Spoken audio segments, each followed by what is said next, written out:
Amazina g'ekitaguriro ge gabadde abaana baliwo nga munna People's Front for Freedom Ingrid Trinawe Kamaternity ajja ku kitebe ky'ekibiina e Katonga Road okujja empapula z'okuvuganya ku ky'omubaka wa munisipali y'e Rukungiri. Ono nga werekeddwako omwami Jackson Trinawe batambudde butereevu okwolekera emmeza y'akakiiko k'ebyokulonda okujja empapula.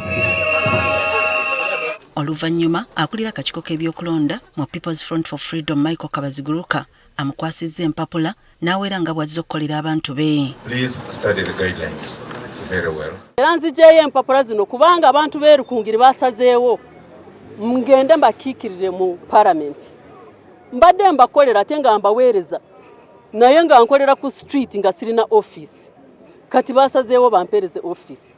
Wadde tannaba kuba mukakafu nti anaaweebwa kaadi mwetegefu okuwagirayo ekibiina bwe kinaaba kisazeewo. Kubanga nze ndina obwesige trusting leaders baffe n'ekibiina kyaffe nkyagaliza gwe banaalonda ngenda kumuwagira.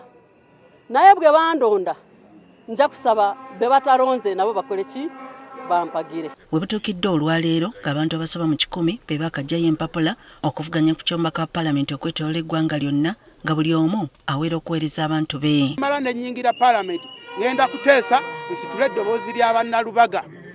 Ngenda kuba nteesa era nga ngoberera nnyo ssente ze tunaba tugabidde banna Kampala okuyoolawo kasasiro n'okukola emyala. Wabula n'abo abeegwanyiza ebifo ebirala buli ddakiika eyita waliwo atuuka. Ebbanga ddene tubadde n'abakulembeze babaddewo balina bye bakoze naye ng'eddoboozi lya bannansangi ne bannakitemu teriwulikika.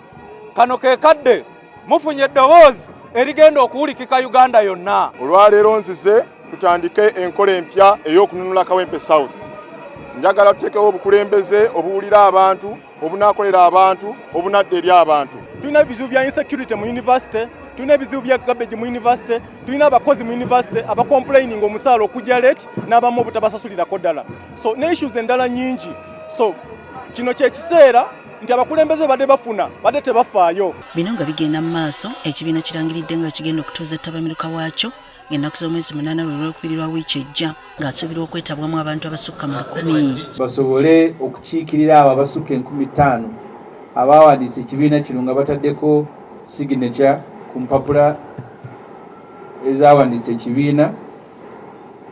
Ku Lwokubiri nga 8 Wafula ajja kubasomera amannya g'abo abantu kati agali mu kusunsulibwamu abagenda okulembera ekibiina kino era convention abaje bayita delegates conference bwena beemaze okubakakasa bajja kulayira ebyo nabyo bigenda kubeera wano Katonga bajja kulayira batandike emirimu mu butongole. Okusinziira ku mwogezi w'ekibiina ow'ekiseera Ibrahim Ssemujjunganda omwogezi ow'enkizo ku lunaku lwa ttabamiruka w'ekibiina wakuba retired Colonel Dr. Kizza Besigye ali mu kkomera eruzira mu kiseera kino.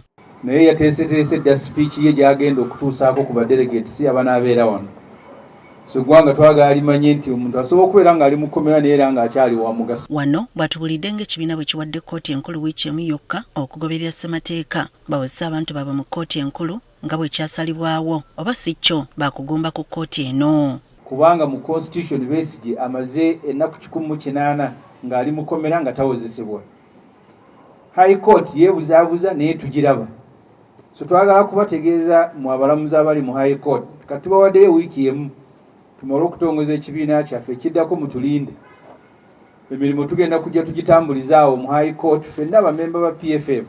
Olwaleero ziweze ennaku 221 Bukyanga Besigye ne munne Obedi Lutale bakwatibwa ne baggalirwa ng'ennaku z'omwezi 2 Novemba mu mwaka oguwedde okuva e Nairobi ekya Kenya gye bali bagenze okwetaba mu kutongoza akatabo aka munnamateeka era omulwanyizi w'eddembe Martha Karua.